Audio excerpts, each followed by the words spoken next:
stars, rock and rolling through the cool guitars. Chuck's got the questions, David's so sharp, peeling back layers, hitting the heart. Chuck Shute podcast, blowing your mind. Every topic, one of a kind. Night Train, have you ever drunk it? No, but yeah, I've heard that was what the song was based on, that they were all drinking this like horrible liquor. It was like, what, like a wine cooler kind of thing or something? What is it? It's disgusting. And when they run out of jet fuel, they go up to the local deli and get some Night Train to get the plane in the air. It's awful. Yeah. Did you ever drink it with those guys back in the day? Oh, good God, no. I have some degree of self-preservation. So it sounds like after reading your book, listening to some interviews, and also I don't know if I've ever had a manager on, but I've had producers on, and it feels like managers and producers kind of similar role. You're kind of like an adult babysitter, are you not? Some of the times. Well, for accuracy, my name is in producer lists as well because I produced all the successful Great White records and worked with a number of other people, including the utterly fabulous and magical Clarence Clemens. God rest his beautiful, beautiful soul. I love that man. So it depends what perspective you're looking from. If you're looking from the organized perspective of the industry on Sunset Boulevard, we have our managers, we have our producers, we have our managers that are also producers, like the guy who was with ZZ Top, whose name I should remember, but since I'm old and dilapidated, I forgive myself for forgetting his name. But there are some of us who, there are managers who are 10:30 to 4:30 in the afternoon. And there are some of us who take on the function as part of a way of life rather than an occupation. And for me, music was a way of life. So producer, manager, composer, I've done sales, I've done marketing.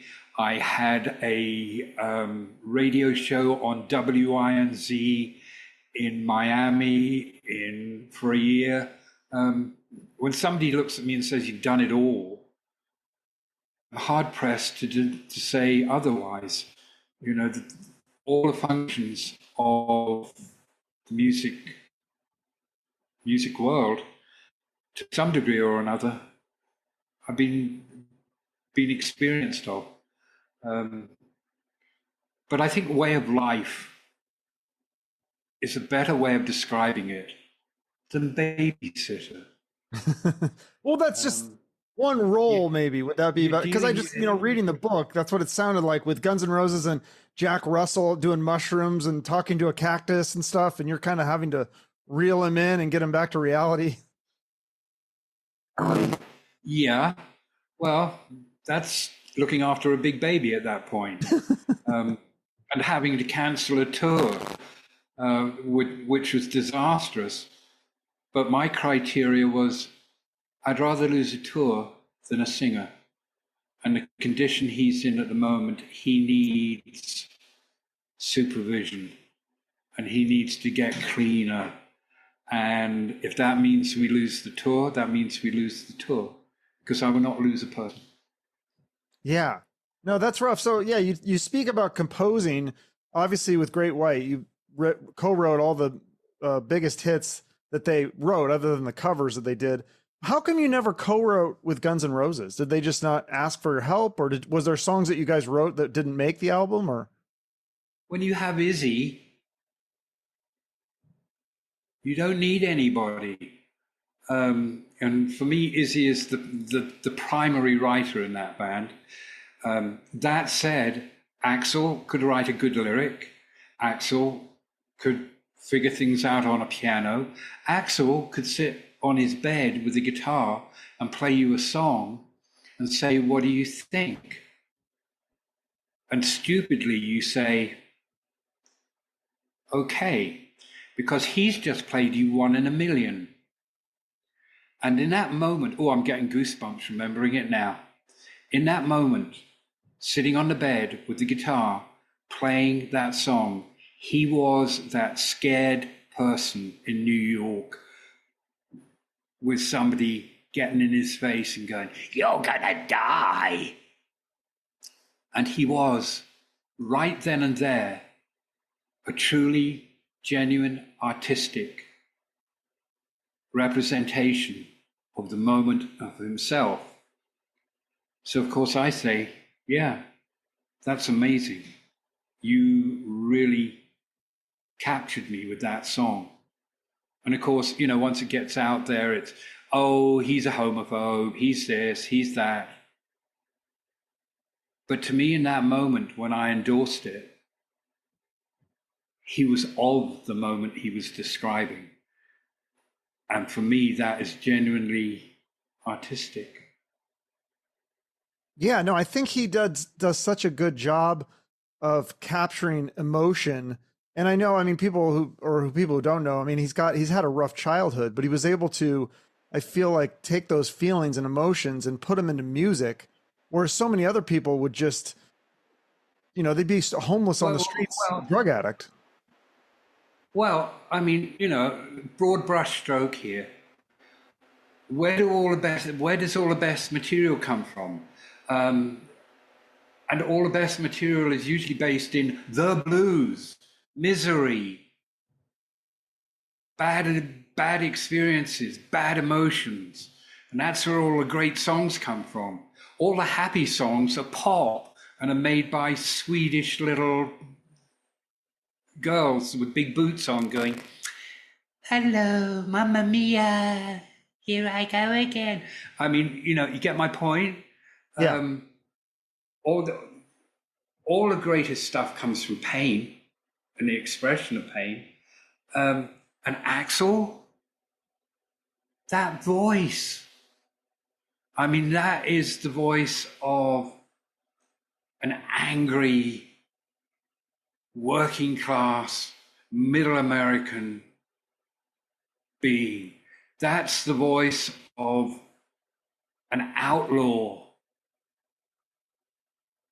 running across the Arizona desert. That's the voice of the individual. And that's basically what I bought into, was that he and GnR stand for the value of each and every soul, including urchins from under the street. Now, Axel stands for the worth of himself to the nth degree, but that's another issue. But as the band goes, and you know, basically I signed on for a band. I signed a contract with 5 individuals collectively known as. I wasn't working for one or the other or the other or the other. And if you've read the book, it's obviously evident that my strongest relationship was with Izzy. Mm-hmm. But then we were born exactly 10 years apart. There's got to be something in that. I mean, we could probably get a gypsy to sit down and turn cards and look into a crystal ball and say, born 10 years apart? Well, of course you guys hadn't anything together. Yeah, what happened to Izzy? Because I made a video on my channel and it was very popular, just trying to track him down and see, you know, where he last kind of left us, you know, because he made some solo music, and I know you were managing him for that some of the beginning of the solo music, but then it kind of tailored off, and then he didn't rejoin the band for the reunion. And I'm just so fascinated by that guy. I find him so mysterious and interesting, and just such a brilliant songwriter. I would just love to. He's like a dream guest for me to have, for sure. Yes, yes, yes, yes, and no, he won't do it. No, of course he won't. Yeah, no. But I'm just saying, if Axel would be too, but Izzy especially, because I've never seen a long form interview with him. Like, I think he'd be really interesting just as somebody to pick his brain, and if they could get him to talk. I know Rachel Bolan told me when they toured with them that none of the band members could get him to talk, but Rachel could get him to open up about dirt bikes or something. Yeah, he likes dirt bikes. He likes riding dirt bikes in Lafayette, Indiana with his school friends. It's fun for him. No pressure, no expectations, no demands. There is no preparation whatsoever for the onslaught of fame such as Guns N' Roses experienced. There's no preparation for that, just suddenly you're in it. And the suddenness for me, for example, was I was in a Lincoln Town Car in Manhattan and heading down to 8th Street because I was going to Electric Ladyland Studios, and I had Slash sitting in the back with me, and we knew that there were people who had spotted him and were starting to run after the car. That, for me, was the moment when I went, oh shit, things have changed. And of course, we get to Electric Ladyland, he stays in the car, I get to the door of Electric Ladyland, press the buttons, get the door open. Once the door's open, he can come out of the car and zip into the studio and not get grabbed. And we're looking at each other and going, oh fuck. Our world's changed, hasn't it? You know, and people find out who is famous before unless you're the Kardashians and it's all scripted and contrived by Mama and it's all being put together. If you're in a band and you become famous, you find out about your fame after everybody else. Everybody else knows you're famous before you do. You just wake up to the fact of, why are people staring at me while I'm trying to get a packet of Marlboro Reds in the convenience store? You know, this guy's not talking to me quite the same way as he used to talk to me. Deference, ingratiation, relationships get obscured and clouded by trying to figure out what somebody wants. Whether it's just to be in the presence of, or maybe you can fund me doing this, or so on and so forth. It all changes overnight, and you're the last person to realize it. You know, you get some signs. You come home from the office, and the wife is there, steaming and pissed off. What's up, honey? When are all these people in leather jackets going to stop banging on the door asking if the manager of Guns N' Roses lives here? I was married to a European, as you can tell. I mean, you know, you get your little signs and cues. Things are a little different. There's a reason why a lot of people end up buying houses behind walls. And you tried to avoid that, right? Because you didn't want people to take your picture. You didn't do interviews. No. You didn't want a piece of that. No, I mean, fuck. I mean, not that smart, but I was smart enough to realize a couple of things. That once you lose your anonymity, you've lost your anonymity. And there are certain things about that that are uncomfortable. And there was also the fact of, if you're overexposed, then you're going to start with a little bit of mystique. You start losing mystique, you become familiar. Once you become overly familiar, people don't take you as seriously anymore. You know, so you want to back off. Where did we start this question at? Oh yeah, Axel. Shitty childhood. Do you know what's worse? What? After a shitty childhood, he has to live the rest of his life as Axel fucking Rose. Now think about this for a minute. When you wake up in the morning, I guarantee the first thought on your mind is not necessarily, am I leaving my house today?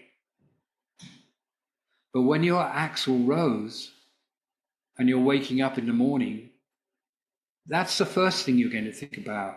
If I'm leaving the house today, then I'm out there in the world that thinks it owns me, and I have to be Axel all day long. And I can't just relax and take off the persona of the performer until I get back through my front door and sink into the safety of my sofa. Can you imagine that? Slash has to go out there and be Slash every fucking day. And I've been with him enough to see where the nerve end's just a little worn sometimes. You're in a restaurant in the back room and somebody still finds their way in there and wants an autograph. And he's like, excuse me, I'm sitting with my friends, you know? That demand every day is a fucking sentence. Now, you and I, we're lucky. You're probably recognized about as much as I am. You know, just enough to be noticed. Aisle 13 in Safeway, someone says hello. My wife jokingly says that I'm Safeway famous. But, you know, we also have our anonymity, which is our privacy. And for example, when you don't have anonymity, someone will come up to you in the street, address you by your first name, stick a hand out to you, and you're in panic mode because you're going, oh, fuck, I'm about to be rude to somebody because I cannot remember the context in which I met them. Nah, you never met them before. They've just seen you on a TV and know your name. But for that fleeting second, you have that surge of panic through your body. Who am I being fucked to? Oh God, I feel bad. This is somebody I should recognize. No, they just saw you on the telly. You know, anonymity has its value. And of course, before we lose anonymity, a lot of us go through life going, will I be relevant? Will I be even noticed? Will anybody even know that I've been here? Will I just be gone? And go from that fear. Well, I'll tell you what, enjoy it, because when you lose your anonymity, sometimes you get bodily reactions of tension and fear that you don't necessarily want a part of your life. So you're saying it's better to be, because I know I've interviewed a lot of people who are kind of in the middle, right? Like they're famous to certain people, you know, like in certain, you know, if they went to like a rock convention, people know them, but if they're at the grocery store, the average person doesn't. So that's maybe kind of a nice happy medium. Yeah, well, that's the sort of happy medium that you and I have. You know? I don't even think I have that happy. Oh, I'm sure you do. Yeah. I mean, you're on a screen. Sure. All right. And what is being recorded? Everybody's on a screen these days, though. I know. Good God. Yeah. And also, what is being recorded right now is going out into space and will eventually go where Voyager 1 and Voyager 2 have gone. In that regard, do you feel like the big guys, Axel and Slash and Jack Russell and these big rock stars, were they not happy then because of that anonymity taken away, that they couldn't leave the house and it was too stressful during their heyday? Or Axel and Slash now, I feel like their heyday has never ended. For Izzy, obviously, because he retreated. Well, would people even still recognize him? Because I don't think anyone's really seen him hardly in the last 15, 20 years. I would say that he's clawed back a lot of anonymity, that he's not necessarily easy to recognize. But obviously he retreated from it. But it's like anything else. All right, you got a gorgeous girlfriend, okay? Go to a party and you love being with your gorgeous girlfriend. We'll just call her a girlfriend, not a wife. You know, it's just the relationship's budding. And then you notice that other guys are noticing your wife. Or your girlfriend, rather. And then you start to feel uncomfortable. It's like anything else. You'll recognize there are moments when you walk into a restaurant and you get given a really good table and they fawn over you and tell you how wonderful you are and look after you really well. Oh, it's good to be famous. Okay? You walk out to get to your car and some dark shadow with a hoodie over his face goes, "You got a watch that I want. Give me a watch," and flicks out a knife. Now it's not so good to be famous. And at that restaurant, it's like anything else in life. There are moments when it's good, and there are moments when you go, yeah, fuck it. Yeah. Well, in your book, you talk about, there was struggles sometimes to get Axel to perform. In fact, sometimes he didn't. Like the I think it was a show in Phoenix. So when he was late or he didn't want to perform? What was he typically doing? I know you talk about one time you had to go get the cops to get him. Was he sleeping? Was he just watching TV? Was he drunk or high, or was it just anything other than performing? Not drunk and high, and if I had to sweep a broad brush across to try and get an impression of the continuous moments, I would say avoiding. I don't perform on stage. I won't. I don't like it. I love being in the studio, but I don't like being on a stage. Now, if you're a guitar player, you a guitar player? No, I mean, I took lessons when I was in high school, and a couple of years in, I quickly realized I could not compete with these legends. So I was like, I give up. That's why I have so much respect for guitar players, because I realize how hard it is. Oh, I have only empathy for you. For me, it started with hearing Jimi Hendrix and going, why fucking bother? I mean, why fucking bother? Yeah. Jimi Hendrix, I tried to play the Wind Cries Mary. I could get some of those. That one's a little bit easier to play, but some of the notes and it doesn't sound like Jimmy, even if you're playing the right notes. Oh, his huge freaking hands. I mean, the way he played. Where were we going with this? Get me back on the rails here. Just like, how Axel wouldn't perform. Avoidance. You're saying guitar players. Avoidance. And the reason I asked if you played guitar, and thankfully you have, is that you can understand when I say, if you're playing guitar, there is something between you and the audience. You have actually something material against your body into which you can put your looks and your concentration, because you have to, okay?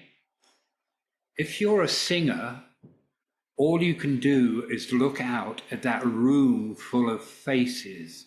There is nothing between you and them. You are emotionally and psychologically stark staring naked. Now, I had a duality of mind. On the one hand, I wanted, for example, Great White to go out on stage and be on and deliver every single night they went out there. And the longest tour we had, the joke was, it's not a real tour unless you've had 2 birthdays, okay? That's being out there 4 or 5 nights a week for over a year, okay? That's a lot of gigs. And my mental assessment was, if everybody has a bad night, I still want the level of performance to be such that the punters who leave go, it was worth buying the ticket.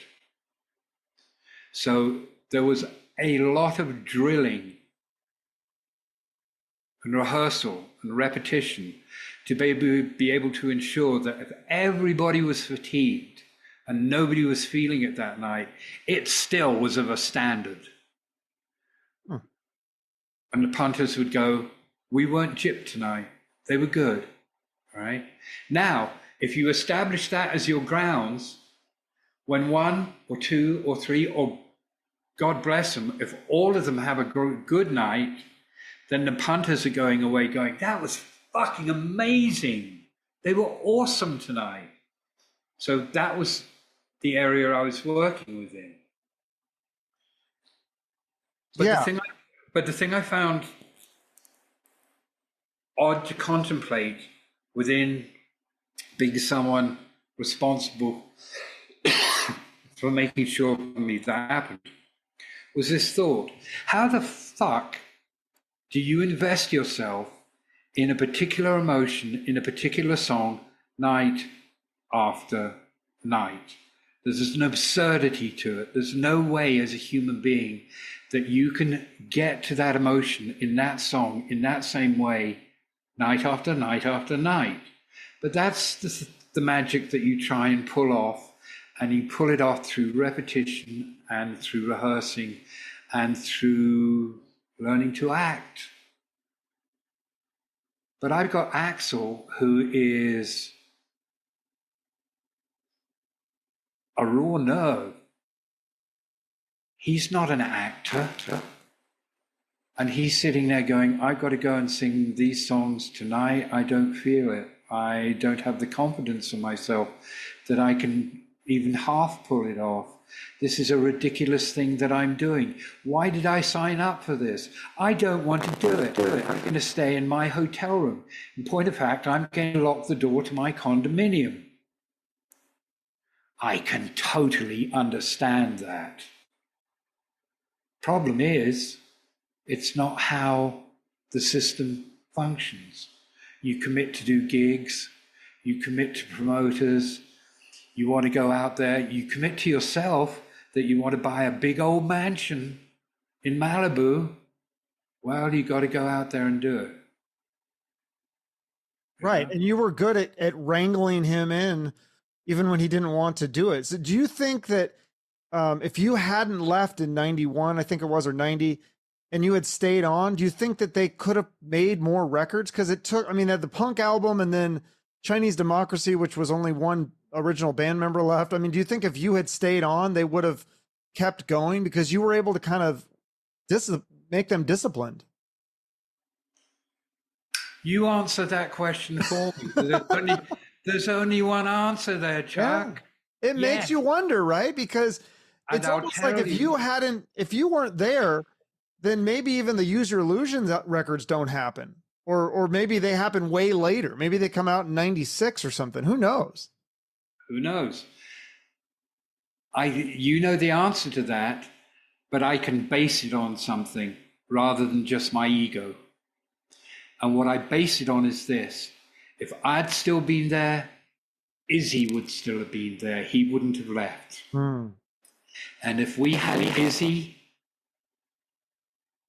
was the one who I always relied on for input, for contributing to a decision. Izzy was the one who had the best sense of what the band was and could be. Losing Izzy is where it all goes off the rails. And I have to say, that was the dumbest, stupidest, most moronic thing that Michelle Anthony and Doug Goldstein could have done, was lose Izzy, because you've lost your center and core. He is the cool heart of the raging, boiling Guns N' Roses soul. If you lose Izzy, you got a disaster on your hand. You've lost your band. And how those geniuses managed to lose him within 3 months of me going, I mean, do you not wake up in the morning and go, Alan and Izzy were close. We need to make sure Izzy's on side and he's doing well and make sure our relationship with Izzy is what it should be. No, he's just Izzy because they don't understand his significance. And what happens? He goes and we get what? A Rose solo record, and that's it in 30 years. Yeah, and didn't you said something? You said something in the book about how there was an attempt to bring Izzy back at some point. Yeah, there was. And you were a part of that? No, absolutely not. So that was after you had left. It was the other management, but they didn't reach out to you to help or anything? No. I mean, you should have, though, maybe. Yeah, maybe. But Axel is the master of the grudge. He keeps notebooks full of perceived slights. And I read that. That was crazy. I know. It is crazy. Leave it alone. Let it go. Life's not perfect. There's going to be some bruising and some bumps here and there. Let them go and look for the positives. I keep my sanity, Chuck, by keeping in touch with what I call small gratitudes. I have a little thing I did, a ceremony, whatever you want to call it, that I do for myself that is an acknowledgement of a small gratitude. And I'll tell you how small it can be. I can go to my fridge, open the fridge door, and the first gratitude I have is that the fridge is exactly the same as when I closed the door. And when I had a house full of children and wives and friends and musicians, that was never the case. Every time I opened the fridge door, it was like, oh, fuck, the locusts have been here. Nothing. All right, so that's the first small gratitude. Second small gratitude is my favorite drink is a mix between mango tea and mango juice. And I take a small drink of that and I close my eyes and I say thank you 3 times to higher power, to myself, to whomever. That's my appreciation.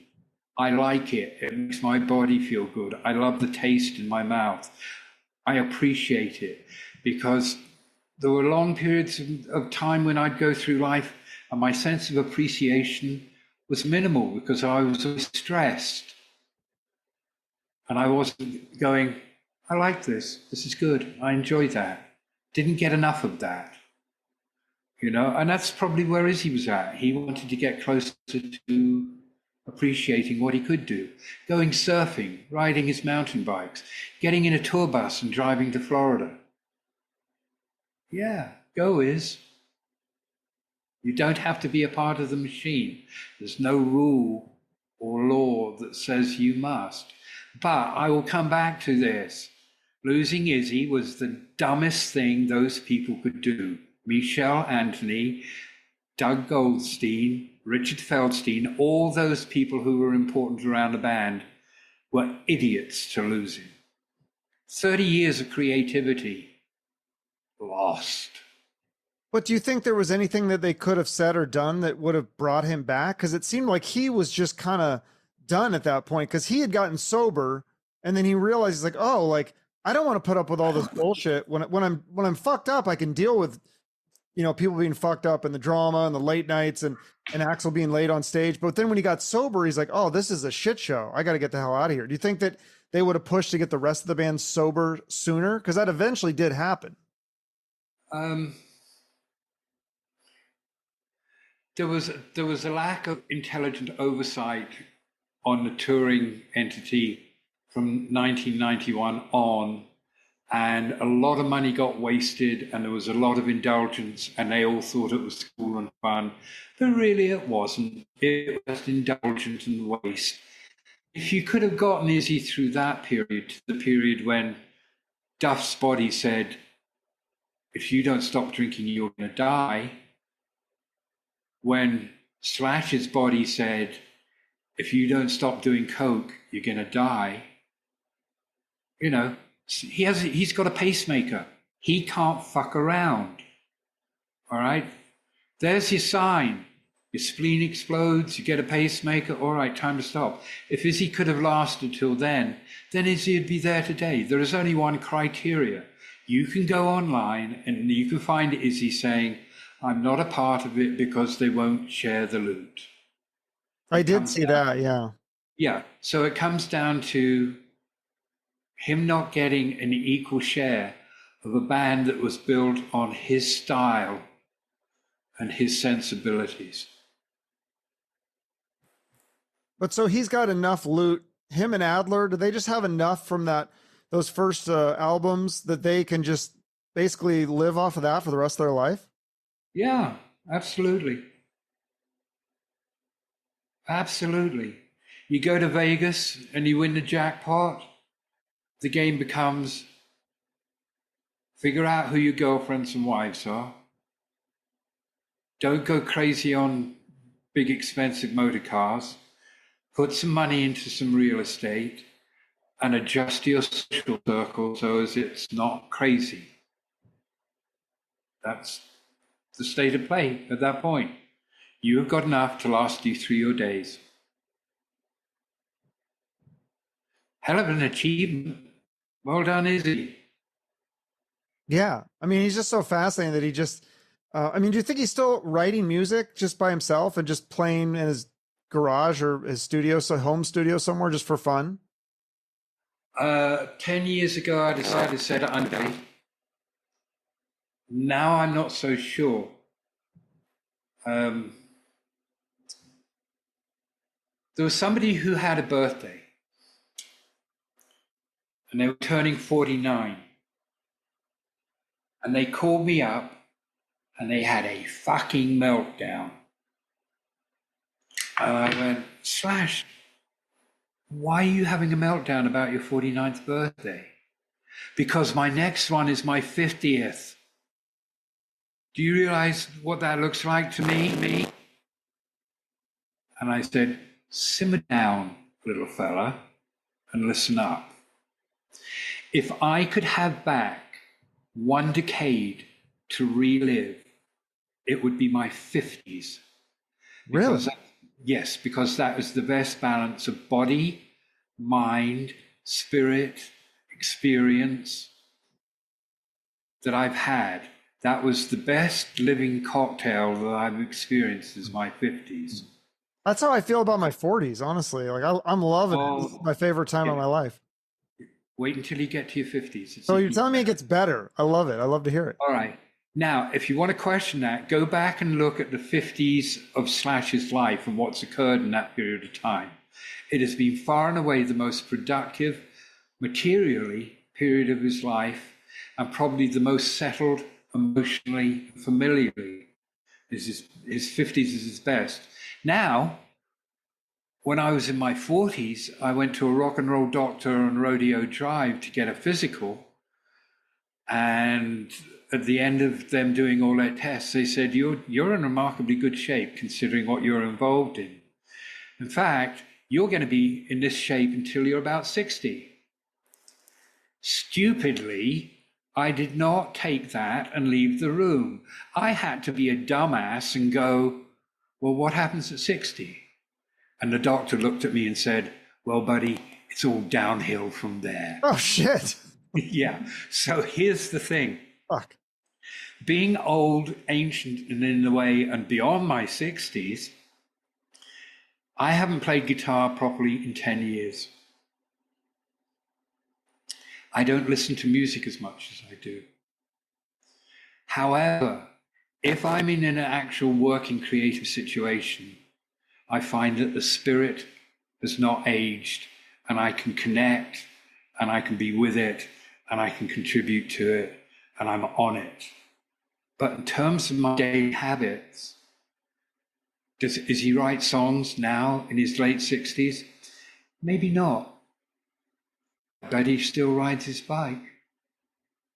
Yeah. I guess there's just that part of me that just as a fan, I'd love to see Izzy just come back with GnR and bring in Steven Adler just for a couple songs at least, even if it's not a full tour or even a full album. Like give me like 3 new songs that they sit down together, and I think that would just be a really cool cherry on top to their amazing career. And just, again, just just for fun. I mean, it's not, forget the money. They all got enough money. They should just come out and write a few songs for the fans, for themselves too. It'd be fun.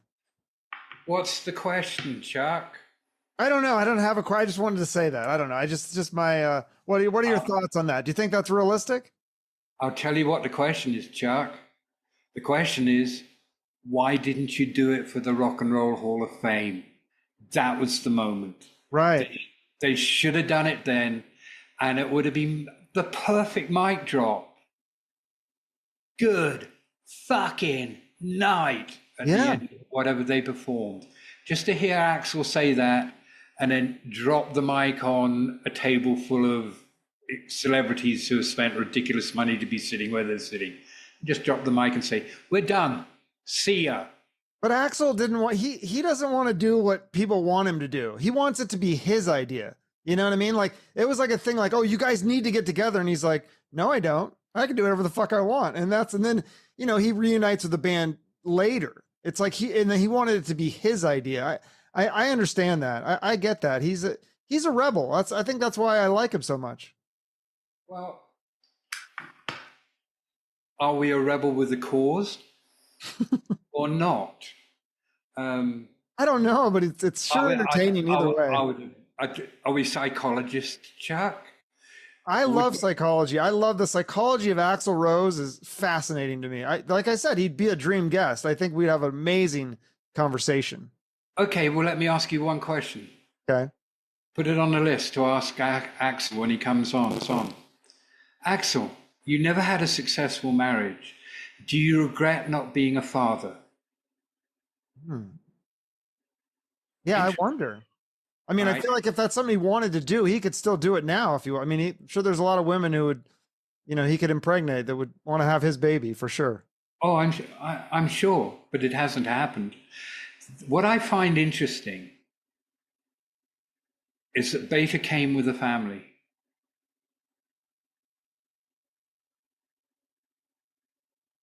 Who will say that again? What I find interesting is that Beta came with a family. So she brought him what was obviously a good enough, if not a perfect family, that he'd been deprived of. And I look at bands, and when we generalize, we always go off, too far this way or too far that way in implication. But I think there's a valid perception to bands, in that the majority of the people in a band come from a dysfunctional childhood. The majority of the people in a band are looking to create their perfect family. And of course, when they're young bloods, indivisible against the world, it works. But as soon as money and girlfriends and wives and mothers and gardeners come along, it starts to fall apart. And all that dysfunction from childhood gets unpacked and the band falls apart. I think Beta provided him with a family. Whatever else I'm going to say about Beta, and a lot of people go, what the fuck? How did she become the manager of somebody of that creative status? My observation is, look at the gigs she's got him to. Whatever she's doing in providing a family, I tip my cap. Beta's got him to a lot of gigs. And let's see, Irving Azoff couldn't handle him. Doc McGee couldn't handle him. Merck couldn't handle him. I mean, I obviously had an entertaining moment with Doc McGee when we were on some podcast together. And I said, Doc, do tell me, what was it like to manage Guns N' Roses? And all he did was smile. What did you get done? Okay. Now, we're looking back at 30 years ago. Who the hell would have thought people would care about something 30 years later? But on the other hand, I can say, wasn't perfect, but I was the only one who would work with them. And I made some good decisions because they're living off the product of that relationship, that 5 or 6 years today. I did my job. And one day, Axel, you might have the manners to actually say thank you for the very first time. Think about that. Yeah. One of the things that Never you did. a thank you. And Never a thank you. Well, yeah, and one of the things that you did, and speaking of the relationships, and 30 years in the past, I thought this was really interesting. I never knew this. I don't know if this was out in the public, but you talk about there's an alternate version of the video for Sweet Child of Mine with his then girlfriend Erin Everly in bondage. And your call was to cut this, don't bury this. Is there any copy of that for the public to find, or is that just like been destroyed now? What, the original? Yeah. I don't know what happened to the original. The last I heard the original was both Erin Everly's lawyers and Axel's lawyers were desperately trying to find every single fucking copy of it, right? Because they were in the divorce proceedings. And Erin wanted to use it against Axel. But you can go online right now and you can see the updated version, which has even more of Erin in it than the original one from 30 years ago. Sometimes you think, what are you thinking, dude? Is that any way for people to think that you treat a sweet child? All right, hang her from the rafters and whoop her with a paddle. And, oh, by the way, this now makes a brilliant video with some of the best live footage we ever shot in the cat house that night. It makes the video about you and Erin and your fetish, rather than being a video about the band. Let's try and keep things about the band. So, no, I buried it. Yeah, what do you think? Because that was such a different time in the 80s, and then obviously things transitioned in the 90s. Like, what putting on your manager hat, like, if you had taken on one of those, you know, quote unquote, like a hair band in like 91, like, let's say like a Warrant or Poison, or, and I know you're going to say, oh, I would never take that job, but let's say somebody paid you 10 million to take it. What would your direction have been? Stop right there. Okay. David Geffen might put me with John Bon Jovi. That's a lot of money. Yeah. My answer was, you fucking kidding me? I work with artists, not entertainers. So you turned that down? Yes. And so you just felt like that you just would not, you could, even for a shitload of money, there's nothing you could do to, because that was a tough transition for bands of the 80s to go into the 90s and compete against grunge. I just wondered if you had some sort of strategy that you would, like with Guns N' Roses, I mean, even they could have been pigeonholed as a quote unquote 80s band. How would you have navigated those waters in 92, 93, 94 as the, you know, because they started to kind of, I think that's also part of the reason they kind of took a hiatus. There are no brilliant or original ideas. And I think for anybody in that circumstance, that period of time, should look at a little old band from Texas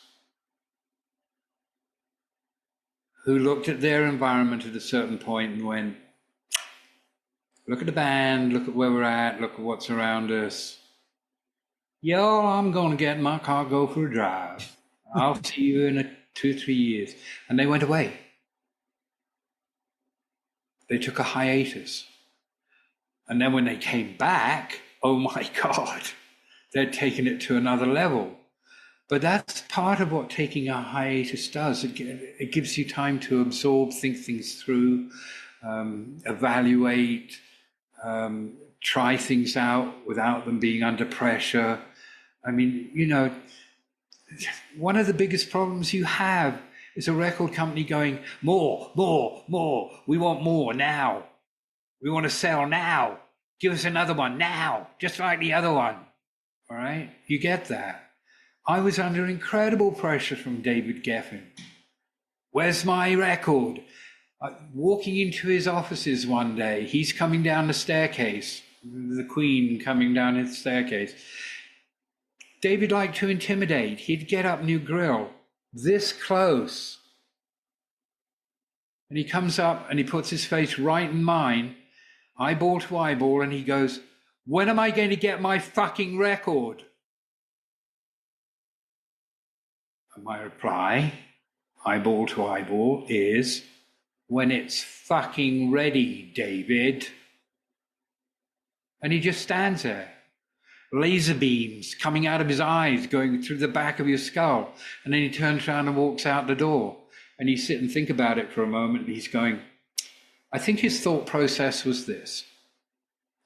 In 1986, we were going to drop this band without recording anything. This weird fucking teabag comes along, and now all I'm concerned about is how fast I'm going to get a multi-million seller. I'll leave him in place for now. Yeah, that was a crazy part of the book where you said you renegotiated a deal with him. Yeah. That sounds like that's some rough negotiating. Like, yeah, if he gets in your face, like that's crazy. Oh, more than getting in your face, you go up to his office and he's got his entire senior executive standing on parade in the bay window of his room, and he's telling you to go and sit on a little stool in front of the fireplace, and you're sitting there thinking, oh, fuck, what's going on here? And you realize that the whole thing's an intimidation tactic, because the minute he says, we will renegotiate, he immediately says, what do you want in the contract? And he's trying to beat me down and intimidate me right then and there, and that's not a question that I'm going to field. That's a question that goes to the legal representative of the band, not to me. I comment to the legal representative when he comes back to me and tells me where the offers are at or where the negotiations at. I don't sit there with a piece of paper and go, well, you know, give me 4 more points on the record or something. I need to be out of that so as the lawyers can put on the pressure. But the one thing I got from him was his commitment. And his commitment to me was they would get the best contract on the label. That's all I needed to hear. Done. Okay? Now it's up to the lawyers. Done. And my reward for that is to get fired by Mr. Rose. Appreciated. I'm tempted to say, what we have here is failure to appreciate.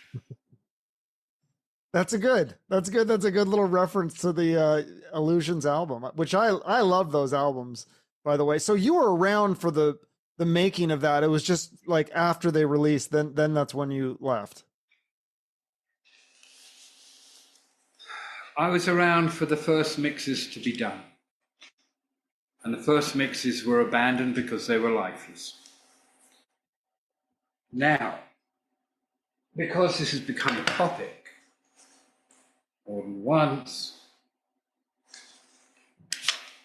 are you sitting comfortably? Yes. Use your illusions. We start with double king jive because there's a lot of that going around. And the next time you play that, lend an ear to the tone and the aggression of the guitar solo. That guitar solo says to me, we're back, motherfuckers. Okay? From there we go into Back Off Bitch, which at every level, everybody had been thinking, whether the bitch is your girlfriend or David Geffen, or the fans who are going, when are we going to get a new record? Back off, bitch. Then we go to Dust and Bones, which is my magic song of the whole collection. Yesterday's Civil War. Played up, You Could Be Mine, a little bit of humor to put those together. Locomotive, one of his better lyrics. November Rain, and Dead Horse, because trying to follow appetite with the consciousness of trying to follow appetite is beating a dead fucking horse. But there's your album. So you would have made it just one album. Oh yeah. I bought in. Look, can you imagine lying in bed for 2-3 years thinking, how the fuck do we follow this up? Oh, it's at 3 million. Oh, it's at 5 million. Oh, it's at 8 million and it's still selling. That's crushing. How are you supposed to follow a record that performs in that way? I know that Axel thought, one way we can do it is to overwhelm them, to put out a double album, to have more material there than they can absorb and deal with, and then we can go out on the road and play the best songs and build a following for the record. It's pretty good thinking on Rose's part, okay? My thinking on the double album was, no. If we put a double album out, we are going to get fucking crucified by the critics. On top of which, look at the economies of a double album. It's a very expensive item to throw into the grocery bill at the end of the week. Okay? What if, Axe, we do something that no one's ever done? We're not going to do a double album. We're going to do 2 single albums. And oh, by the way, let me get a pencil and paper and show the economics of doing 2 separate albums as opposed to a double album. Band makes an awful lot more money on single albums than a double album, okay? In the economics. And no one's ever done it before. Guns and fucking Roses. Who would have the nerve to put out 2 single albums in one go? We would. Of course, Chuck, you know that there's no such thing as an original idea. There are only the ideas that you store in your memory. And when the right occasion comes up, you bring out that memory and goes, oh, that could apply to us. Because you know what I was thinking. I was thinking United Kingdom, Electric Ladyland, Jimi Hendrix. They put out a double album, and they put out the double album as two separate albums. It had been done before. But of course, none of my contemporaries, my band certainly didn't know that. And nobody in America noted that. They thought it was just Guns N' Roses being Guns N' Roses. Actually, it was the Niv in awe of Hendrix stealing from his idea. I didn't know that either. That is interesting. That's cool. Yeah. Well, some of the songs, so the songs that you wouldn't put on the album, like one of them, which I probably am the only one that likes the song, but I loved the song Get in the Ring. And you talk about the critics, and he bashes all the critics in there. So did the critics... Oh, fuck all that. What's that? Fuck all that. That's bullshit that you have conversationally in the bar. You don't write a fucking song about it. It's ridiculous. But they were, so the critics did bother. That's what I find so fascinating, because if I sold 15 million records, whatever Appetite sold at the time, I wouldn't give a fuck what anyone says about me, but they were still bothered by critics. Explain to me, Chuck, why you have the brilliance to write Civil War, you have the idiocy to write Right Next Door to Hell, which is about him beating his neighbor over the head with a wine bottle. And I find myself stark staring naked in my kitchen at 3 o'clock in the morning, phoning around everybody I knew with a safe, trying to find enough money to bail him out before the sheriff's office send him down to General Pop. Because in General Pop, he's going to be fucking me and they'll tear him apart.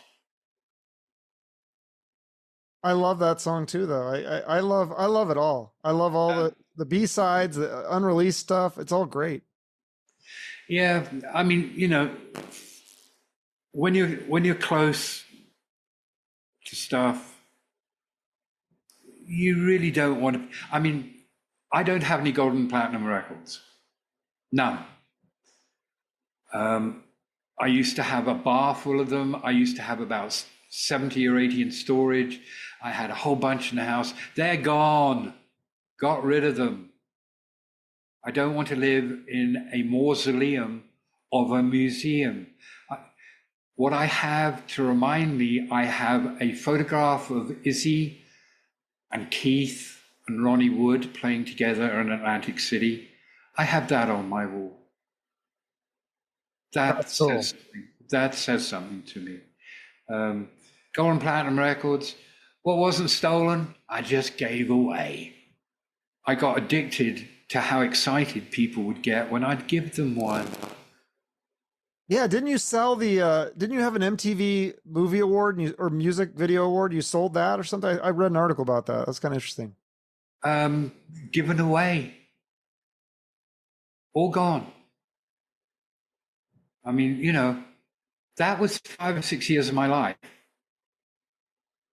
Not my entire life. Not the sum total of my relationships. Not the sum total of my interests.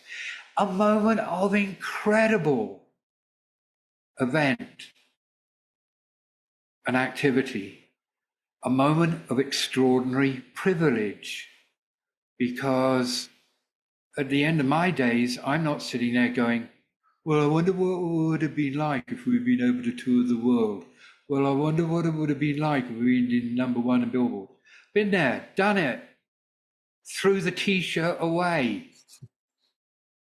Who cares?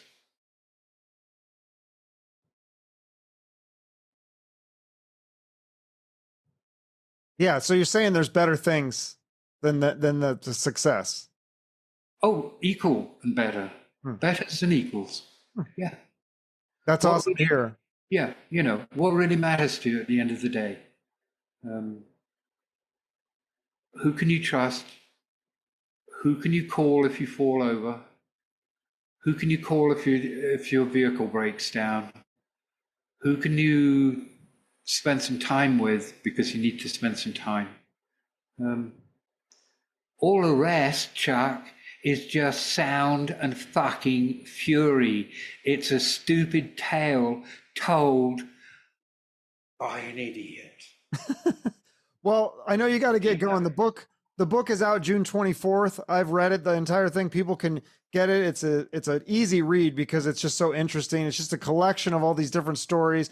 And there's more than Guns N' Roses. There's Great White stuff. There's other things that you did. There's this Rosie Lopez girl that sounded amazing. Why that didn't work out. A lot of like really interesting stuff. Roxy was fucking Or sorry, amazing. Roxy, not Rosie. Yeah, Roxy was fucking amazing. Yeah, I was trying to find. Is there a copy of that somewhere? I was trying to find it on YouTube or something. I couldn't find it. Get me an email through Jamie. Give Jamie your email. Jamie Okay. will send it on to me. At the very least, I can email you a couple of tracks, and you can hear Okay. what I'm. Cool. Are you still in Prescott, Arizona? Because I'm in Scottsdale. I'm only like 90 minutes from you or something. Oh, you're kidding? Yeah. Are you still in Prescott? Fuck yes. Oh, that's good. Yeah, I always like, whenever I go there, I look around to see if I see you, but I've never seen you there. Well, as an alternative, dude, send me an email. Tell me you're coming up, and we'll have lunch or something. Go and have a beer or something. Okay. Extraordinary. Born in New Zealand, raised in England, lived in Sweden, lived in Miami, lived in LA. Somehow I've spent almost a third of my life in Prescott, and every time I'm away from it for more than 3 days, I get jittery. I want to get back. Interesting. Yeah. I do love Prescott. It's nice. Yeah, there's something about the environment that I am very content in, that I've never been content in any other part of the world. Wow.